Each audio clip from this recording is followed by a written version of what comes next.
Hey everyone, it's Army Gaming. Welcome back to the channel and welcome to Monster Legends. Welcome to an exclusive first look at the brand new water corrupted monster, Agata. This is going to be the monster that is available in the Tails event, so get your gems ready. With that being said, I want to give a huge shout out to SP for giving me everything I need to make this video. They provided the monster cells to take this monster to rank 5, all the food I need to feed this monster, and any gems I use will be reimbursed. Man, it has been a while since I've seen a water corrupted monster. Agata is the first creature born after the restoration of the swamp. In the eyes of Enrica, Agata represents the hope of a new prosperous day for a community. Swamp Zone, however, has his doubts about that. After all, she was also born corrupted. So where does her loyalty lie? Very interesting. Her ultimate attack, Submerge World, applies Mega Stun to all enemies, applies Poison and Drown to all enemies. That is actually very fitting considering the skill name, Submerge World. So everyone is poison and drowning and they can't move for 2 turns. This is our newest and latest dodge area monsters. So in the past few days, we've gotten a dodge area monster, a permanent Megaton monster, and a taunt monster. Oh, the synergy. This monster is also immune to stun, which helps because there's quite a few monsters out there that can stun. And at rank 3, you also get increased accuracy for all of your team. So not just for yourself, your whole entire team starts the game off with increased accuracy, meaning you are not missing your attacks. Let's talk stats. This monster has a power stat of 79-75, which is on the lower end. It is tied with that of Wormhole. So yeah, don't really focus on the power stat. You can tell this monster is not going to be an attacker. The life stat is 86-86-0. Which is tied with quite a few other monsters. It's one of the lower life stats in the game. It's the only monster that has a lower life stat than Agata, and the others that are tied with it is Spec, who has a life stat of 84-448. Obviously a very squishy monster. As for the speed stat, however, this is an incredibly fast monster. 67-21 is the 3rd highest stats in the whole entire game. Now in total, there are 4 monsters that are faster. We have Chiao Long with a speed stat of 67-54, and then we have 3 monsters that have a speed stat of 67-43. That's Ingwe, Monstera, and Frozzynuts. But then we have Agata. So overall, 5th fastest monster in the game, but 3rd highest stat in the game. So we have an insanely fast dodge area monster. Let's go ahead and take a look at the skill set. Okay, so the first skill we have is One Celled Plant. Deals moderate water damage to one enemy, applies vulnerable to one enemy. It is a spammable vulnerable skill. Now, I definitely see some utility to this monster. Off the top of my head, considering this monster is insanely fast, if you have Agata running team speed, and then you have an attacker monster also running team speed, chances are Agata is going to be faster, right? If your typical attacker, let's say Lady Meow. Lady Meow runs 2 strength and a team speed. I have a taunt monster running all team speed, and then I have Agata running team speed. Agata is going to be the faster of my group. So if I'm facing a Megaton monster, I'm going to be able to run Dispelling Fist, attack the Megaton monster. Now that Megaton is gone, and thanks to the vulnerable, it's even weaker to my attacker. When Lady Meow goes, she can go ahead and attack the whole enemy team since I dealt with Megatons. So definitely some usability to this. Let's see, Base of the Chain applies triple damage to one ally during 1 turn. It is a spammable triple damage buff. So you can easily triple damage your attacker and go from there. I mean, the amount of combos you're going to be able to pull off are incredible, right? I mean, let's say, forget Megaton. Let's say you have Pure Pandoff, Agata, and a strong attacker. Let's say you have Spec, triple damage on Spec, AoE attack, enemy's dead. Just like that. Or if you go back to Taunt and Dodge area, hey, as long as your Taunt monster is alive and absorbing everything, your Dodge area monster can do whatever they want. You keep triple damaging your attacker, and you're good to go. Oh my gosh, that's powerful. We have Dizzying Toxin, deals low water damage and applies major damage reduction. This reduces damage output by 50%. Has a 1 turn cooldown, so you can do this every other turn. I mean, that's also pretty good as well, especially to keep your top monster alive.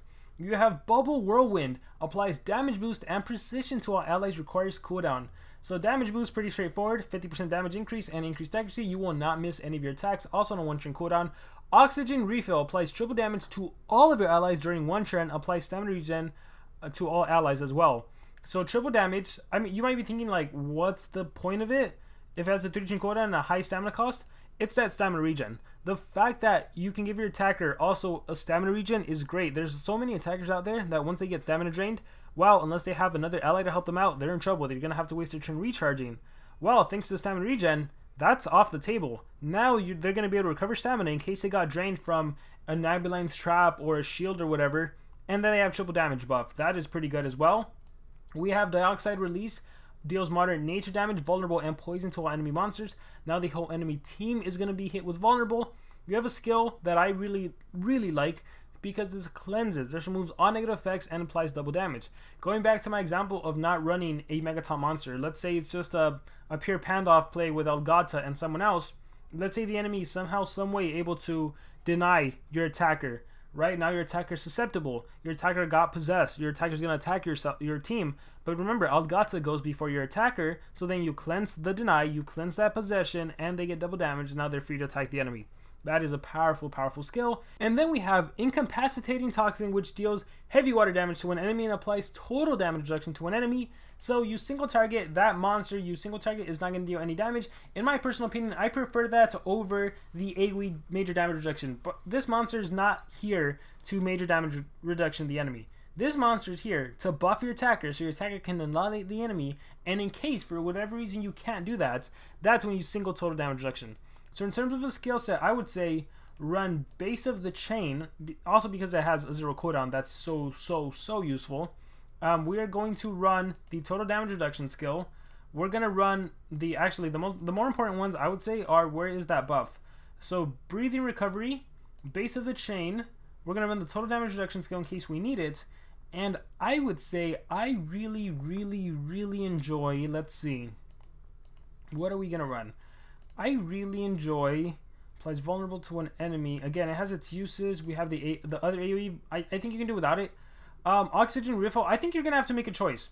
Honestly, most of the time, you don't need both. You don't need Base of the Chain and you don't need oxygen refill together. So I would say just Base of the Chain. Or if you really want that stamina regen, remember this is also for your whole team. You gotta go ahead and run this because you also have your double damage to help you out. So you have a team 1, your double damage. You have your total damage reduction, and then that last and final skill. This could help in situations where your monsters are dazed or are blinded. You know, that increased accuracy with that damage boost, that could help. I like this spammable vulnerable in case you want to make the enemy weak to one of your attacks. In that case, should you just run the AoE? Ooh, I don't know. Let me know in the comments below, what do you guys think? Should you run the AoE version, the AoE vulnerable, AoE poison? Does it depend on your talents? Let's see what this monster has. Oh, wow, very nice. This monster has this monster actually has a revival. If this monster dies, this monster comes back to life. Talk about formidable. How many dodge area monsters have a resurrection relic? Now part of me wants to make him an attacker, although I don't think it works as an attacker. Yeah, this guy does not work as an attacker. Okay. Well then again, you can vulnerable everyone. UA, anyone? Anyone want to do unrelenting assault? Dioxide release and make everyone vulnerable, and then you can follow up with a what else do we have? With a toxin, and then UA kicks in again. Does anyone want to try? I think we'll try it for fun. Yeah, that'll be something. Oh, just the fact that you can resurrect, that's cool. Yeah, but as a supportive route, oh, honestly, this guy can hold the Master Staff. When the turn starts, if warrior stamina is below 50, give stamina to all allies. For that reason, I think that's even more reason why this monster potentially doesn't need refill. And instead, you can just do this. So I think since you have a stamina regen relic already, you can do Base of Chain, you can do Breathing Recovery, you can do Toxin, and then last and final skill, ultimately up to you. You can run the Spammable Vulnerable, you can run the AoE Vulnerable / Poison, you can do whatever you want, although I still want to try out refill because I might be wrong about it. You could run the damage boost if you want to. I think the only way the damage boost skill really works is if you run this monster with like 2 speed or 3 speed and you're attacking with a team speed. It is going to, depending what the levels are, it is going to be possible to make Agata go twice before your attacker, and in that case you can do the damage boost with the precision and the triple damage, and then your attacker is dealing a ton of damage, so you could potentially pull that off. So we'll definitely have to mess around with some of the synergy with Agata. For now, I'm going to run, I don't know what to run. Let's see, relics, talents. What can this monster use? So you're a dodge area monster. You could run Dispelling Fist, as I mentioned earlier, although you're going to miss out on the buff. So maybe this monster is not there for Dispelling Fist. You could run Banishing Touch. I think you won't really need it. Burning Hand is all that's really coming to mind. Make the enemy burn. Something for survival. Mud Body in case you're running specs. Static Shock in case you're running specs just to become a threat. Good Soul Drag monster because if you die, you potentially kill the enemy monster. So you have some flexibility with this monster in terms of talents for sure. Again, UA and make him an attacker. We're gonna have fun with that. We're gonna try it out. For now, I think I'll just run Mud Body, but it doesn't ultimately matter. So we're gonna go with this skill set, and let's see what this monster can do. Okay, so let's talk runes on this monster. I think this is one of those monsters that you can give nothing but team speed to. As I mentioned earlier, it really depends on what your strategy is going to be As I mentioned, I'm also going to have fun and use this monster as an attacker with UA, just for laughs. But this is the team, whoops. This is the team I'm going to utilize. So Dark Uma, I think, could even, no, actually, I'll keep the single life. So we're going to run this on the team. Again, based on the turn order, actually, I'm 140. Lady Meow's 140. You know what? Let's take this monster. Yeah, who cares? It's a dodge area monster. I'm going to take this monster all the way to rank 5. Actually, we're going to do a pit stop at level 140, just so it's tied with that of Lady Meow. Just to show you guys that, of course, I would be going first, just because of the inherent speed advantage that I have. So let's go ahead and see how these are. I am allowed to do PvP, however, I'm not allowed to win the battles because that would be unfair. Alright, so look at that turn order. My Dark Uma, because of the 150, I'm going first. Dark Uma has a very special trait that gives a random positive effect to my team at the start of the battle. So sometimes you can end up with some really strong, powerful combos. Just imagine I start the game off with Lady Meow having double damage, and then I triple damage buff her. Or let's say Lady Meow starts off with triple damage, so then I double damage buff her. Right here, I happen to get Skill Mirror, so I'm going to reflect the triple damage back at me. I got an evasion on myself, which is pretty cool. For fun, I'm going to do Wish Granted. Yeah, I think that's what I'm going to do here to get another random positive effect. Alright, I have evasion. Oh, look at that. I have increased accuracy. No, I got the immune to stun. I think the increased accuracy comes from Agata. Alright, so with that being said, here's Oxygen Refill. Applies triple damage to our allies during one turn. Oh yeah, I'm running that one anyways. So now they all have it. So now I have triple damage, skill, mirror, precision. Oh my gosh. Obviously, just eliminate the enemy. Boom. That was powerful. Alright, you behave. Who cares? Alright, turn me into a baby. I'm back to an adult mode. Now I can go ahead and double damage my attacker. So now my attacker deals double the damage. And just like that, Kage is dead. Oh, in this case, I died as well. But yeah, that's the power of Agata. You are literally just double damaging, triple damaging your attacker, and your attacker can basically deal with anything. The way I have the turn order set up, I really should run a cleansing skill, or not a cleansing skill. I should run a talent, Dispelling Fist, to get rid of MT. That way my attacker can just eliminate everyone. So I think I'll do that next. But for now, let's see, precision, 100% damage mirror, and evasion. As for myself, I have a damage boost. Alright, I'm going to do... What are we facing? I'm going to do Wish Granted. No, I think I'm just going to go Emperor's Daw. Alright, Mud Body. Alright, it's not like I don't have a Sin Eater to cleanse that. We're going to run the triple damage. We're going to OTK easily. Yeah, look at all these skills. Saber Slash. Boom. Age Overseer. Alright, the Lord. Ha! I have dodge area monsters. You fool. Look at that. I have triple damage, damage boost. How much damage can I deal? I am not running any strength runes. No strength runes at all. I think, which is the one? Emperor's Daw. 72k. If this Lindworm was not dark, I would kill him. Because right now my damage is cut in half. And I would deal 100k against a level 100 Lord Nabotis. Alright, we're going to do Wish Granted for a random buff. I got Trait Protection, and I don't even know what I got on you. Alright, let's see what I can do. Oh my gosh! Look at that. This is a 130 monster dealing so much damage thanks to the buff. But here I would go ahead and buff my monster. See, let's go back to what I said, running the spammable triple damage skill. That makes a lot more sense because instead of double damage, I could have given triple damage, right? In this case, I could have given triple damage and I would have been able to kill Lord Nabotis. But now I can't. So now Lord Nabotis is going to survive. So yeah, I'm thinking, as cool as the region is, I think it's maybe a little more situational, I would say. Maybe a little more situational, because right here again, I could just run a triple damage boost.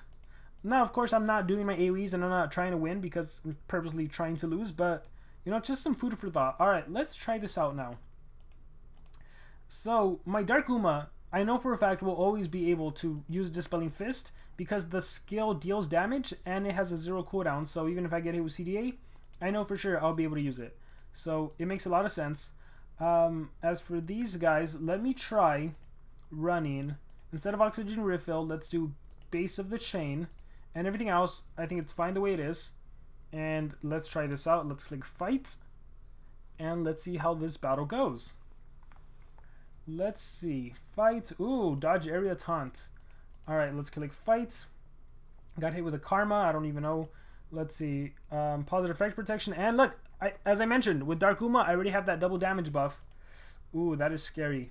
We are going to do just Dark Emperor for fun. Get rid of that shield. Alright, we are going to buff Base of the Chain. Now I have double damage and triple damage. So now an AoE skill. Look at that. That is gorgeous. Boom. That is gorgeous. Alright, Deadly Nightshade, that's fine. Oh, I have so many dots. This is, by the way, why you want to run a Pain Distiller or a Sin Eater on your top monster. So I only put Dispelling Fist for fun, but now you see why, right? Now you see why. Alright, and as I mentioned, you can go ahead and base of the chain and make your attacker stronger. In this case, this can also help your top monster survive. So there, cleansed. And then for fun, gives one extra turn. Yeah, for fun, Pure Touche, and bam. Alright, we'll exit out of this battle. But yeah, you're definitely seeing the synergy of Agata. Great support monster, makes your attacker super strong. It helps if it's double dodge area, but again, you could do pure pandoff, evasion, turn transfer and stuff. There's a lot of different nifty things you can get away with. Alright, we are going to do Emperor's Daw, get rid of that evasion. We're going to go ahead and base of the chain, and then my weakest skill, Royal at Birth, dealt almost 500,000 damage. Scar, Smite, trait disabled. Oh no. If I can't cleanse, whatever will I do? Oh look, Taunt is back. What did I give myself? Damage mirror? Cool. Alright, base of the chain again. Triple damage. So now Saber Slash. And that's why I like base of the chain more than the AoE version. You can literally do it every other turn. Especially if you're running, if you're gonna be battling top monsters, dodge area monsters, and that's the reason my Lady Meow actually has 2 single skills. I was running into a lot of the Modrak, Chakuna Highs, and Rika bases, so Lady Meows even, so I ran Royal at Birth, which I can use whenever, and then of course my strong Saber Slash. So, you know, you gotta kind of change and evolve to the meta. So obviously, very cool, very powerful. Let's see if I can't play with Pure Pandoff. I'm pretty sure it'll, again, the same logic and everything will apply. Really, Pure Pandoff can be running his 3 speed so he can remove positive effects from the whole team. So yeah, I mean, it still works. So you have too much, get rid of all positive effects from the enemies, bam, and then triple damage, bam, and then you just AoE everyone, bam, just like that, right? Super fast, super straightforward win. And then the cool thing about running Pure Pandoff is that then you can go into a turn transfer or into a denial. Like, there's a lot you can do. And again, the cool thing about base of the chain, triple damage again. So I like that more than the oxygen. I get that oxygen gives your whole team triple damage and your whole team regen, but I don't think you necessarily need it. As I mentioned, I want to have fun with this monster as an attacker. Ooh, I need a strength. I'm pretty sure I have a strength. Okay, Mouseron is holding strength. So let's swap that out. Oh no, are you kidding me? I don't have any more. You're kidding me. Ah, sadness. I should have given level 9 runes. Alright, I think we can still get away with it somehow, some way. So let's go to my... Where is UA? UA is somewhere. Lady Meow has it. Bam. Alright, so I think we can still pull it off. So let's give this monster... Actually, oh yeah, I can't do any rune swapping. Shoot. I might have to sell one of my monsters. Alright, yeah, I can't swap. Oh man, let me figure this out. What can I do? Because I wanted to give strength to utilize UA, and I also wanted to give 3 speed, just to show that maybe, quite maybe, if I'm faster than my attacker and I double the speed of my attacker, I can Whirlwind, and then base of the chain for a huge boost. But looks like I might not be able to do that. I think we're gonna try. Let's see. Well, it really only works. We'll see what happens. So we'll do release. We'll do toxin. We will do, I guess this one actually makes sense because it's that boost. Oxygen refill. Oxygen refill could also work. Let's actually do refill.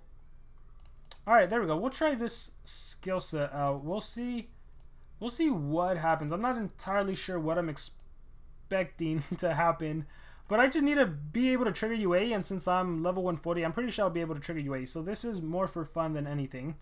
So oh my gosh, look at all these buffs. We will start off by doing, let's do, you have too much, get rid of your positive effects. Let's do Emperor, oh my gosh, no, how am I going to damage you? Let's go Emperor's Daw. Dispelling Fist kicks in. Oh, you know what? Maybe. Let's go with, is that 75? Major damage reduction. Yeah, this one applies vulnerable too. So bam. Ah, UA kicked in. Perfect. It worked. So UA kicked in. Awful dreams. Okay, whatever. So now they're vulnerable. Now my attacks are even stronger. I can do Toxin. Major damage reduction. So let's go Toxin. Boom. Now they're weaker. So even when they reflect attacks or attack me, an Anticipation monster, now it's 50% weaker. If there's an Anticipation monster, I can just do single Toxin against it. But more importantly, I can also just Oxygen Refill, right? And set up for my next AoE skill. And then I can deal a lot of damage to them. I can Churn Transfer in this case. Together, my friends, let's cleanse. Let's do another buff. Wish granted. Immune to control. So now I can do Toxins again. Boom! And just like that, UA Agata. It works. It works. Bam! Alright, we'll exit out there. So, yeah, this is the monster, and I should realize it's only rank 4, so I guess I should take it to rank 5 just for the purpose of the video tires. So I will be right back. Alright, now I'm officially level 150, and just for fun, just for memes, we're going to end up with just doing a UA attack. You saw what this monster can do as a support monster, so we're just going to end with a UA attacker kind of monster. So I'm going to start off with a buff. Hey, it works. I'm going to Churn Transfer, and then I'm going to Vulnerable. UA will kick in. Boom! And then, if I wanted to, I would finish off everyone with Toxins. Or actually not. So, boom, Toxins. There we go. And then it goes back to me. And then I would do single Toxin. Boom. And then UA kicks in, you're dead, and then boom, UA works. Alright guys, with that being said, that is going to be it for this video on Agata. I gotta say, I really enjoyed the monster. It's so fun using it with Dark Uma. It's so fun using it with Pure Pandoff to Churn Transfer. UA Agata, I guess, works. You set up a triple damage, you Churn Transfer back into Agata. You have UA, you have your AoEs, you know, make sure you run some Strength Runes, not like me, because I ran out of level 10 Strength Runes to swap.